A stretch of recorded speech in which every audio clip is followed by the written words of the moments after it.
अग्निपथ योजना का विरोध हुआ है। छात्रों ने गाड़ियों में आग लगा दी है। तस्वीरें हैं हरियाणा के पलवल की। देश के कई हिस्सों में अग्निपथ योजना का विरोध हुआ है। छात्रों ने विरोध तेज कर दिया है और ये जो तस्वीरें हैं ये हरियाणा के पलवल की हैं, जहां पर हाईवे पर कई गाड़ियां पलट दी गई, उनमें आग लगा दी गई। ये देखिए तस्वीरें, कई गाड़ियों पर पत्थरबाजी भी हुई है और उनके शीशे तोड़ दिए गए हैं। ये तस्वीरें इस वक्त आप देख रहे हैं, ये पलवल में जो युवा प्रदर्शनकारी हैं वो विरोध कर रहे हैं। और ये देखिए तस्वीरें, ये हाईवे पर कोहराम मचाते हुए वो युवा हैं जो अपने लिए पहले नौकरी मांग रहे थे और जब उनके लिए सरकार एक योजना लेकर आई तो उन्होंने कहा कि पुरानी योजना ही बेहतर थी, उसी पुरानी योजना के आधार पर सेना में भर्ती होनी चाहिए।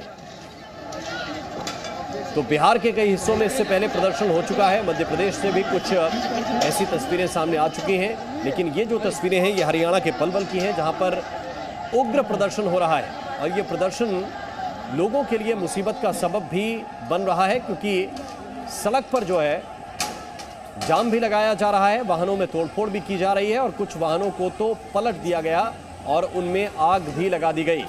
ये देखिए किस तरह से एक वाहन को पलटा गया है और उसमें आग लगा दी गई है। उसके पास में भी आप दूसरे वाहन देख सकते हैं जो क्षतिग्रस्त हैं, जिन्हें नुकसान हुआ है, जिन पर पत्थरबाजी हुई है और उनके शीशे तोड़ दिए गए हैं। ये देखिए किस तरह से धुआं उठ रहा है, कैसे आग धधक रही है और एक नहीं कई गाड़ियों को निशाना बनाया गया है।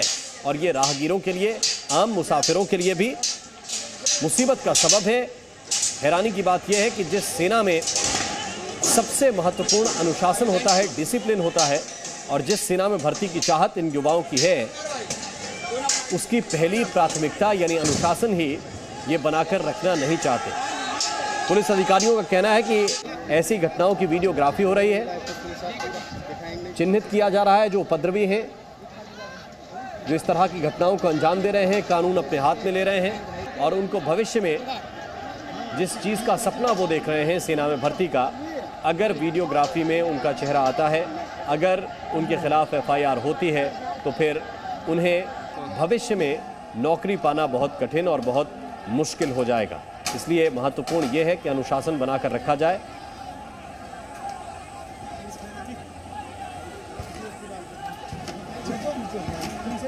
इस पर हटाने लगी।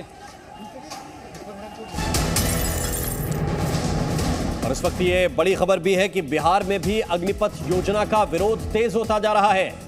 नवादा में तो बीजेपी दफ्तर में आग लगा दी गई है। इस वक्त की बड़ी खबर आपको बता रहे हैं, सेना में भर्ती की नई प्रक्रिया का युवा विरोध कर रहे हैं और बिहार के नवादा से इस वक्त बड़ी खबर मिल रही है।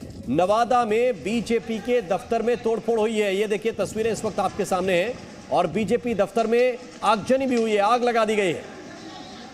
ये भारतीय जनता पार्टी का कार्यालय है, उसके अंदर की तस्वीरें हैं। ये एक्सक्लूसिव तस्वीरें इस वक्त आपको दिखा रहे हैं और ये देखिए किस तरह से बीजेपी कार्यालय में आग लगाई गई है और वहां से धुआं उठता हुआ, ये आग की लपटें उठती हुई इस वक्त आप देख पा रहे होंगे। कुर्सियां, फर्नीचर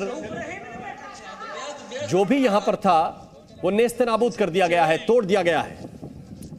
और ये जो सब कुछ हो रहा है वो सेना में भर्ती की नई प्रक्रिया जो आ रही है, अग्निपथ योजना जिसे लॉन्च किया गया है, उसके विरोध में हो रहा है। ये जरा तस्वीरें आप देखिए, एक्सक्लूसिव तस्वीरें इस वक्त आपके सामने हैं बिहार के नवादा से, जहां बीजेपी के कार्यालय में आग लगा दी गई है, फर्नीचर तोड़ दिया गया है।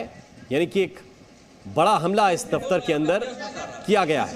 पहले फर्नीचर तोड़ा गया, बाद में इस दफ्तर में आग लगा दी गई। पीछे सरकार से नाराजगी है, नई योजना का ये विरोध है और ये विरोध करने वाले वो युवा हैं जो ये चाहते हैं कि उन्हें सेना में नियमित प्रक्रिया के तहत ही भर्ती की जाए। लेकिन सवाल यही कि कानून को हाथ में लेने वालों की सेना में कोई जगह नहीं है। ये पहले स्पष्ट होता है, जब सेना में भर्ती होती है तो सबसे पहले आपका वो बैकग्राउंड खंगाला जाता है जिसमें आपके थाना क्षेत्र में सेना की तरफ से ये जांचा जाता है, परखा जाता है कि आपका कोई पुराना क्रिमिनल रिकॉर्ड या कोई इस तरह का रिकॉर्ड तो नहीं है जिसमें आपने कोई बड़ा प्रदर्शन किया। ये देखिए तस्वीरें, आरा में, नवादा में, जहानाबाद में, मुंगेर में, बक्सर में, छपरा में जगह जगह प्रदर्शन और आगजनी हुई है। बिहार में कई जगहों पर, कई जिलों में प्रदर्शन हुआ है। युवाओं ने नई जो अग्निपथ योजना है, उस नई अग्निपथ योजना का विरोध युवाओं ने किया है। Presenting B News app available on Google Play and App Store. Download it now.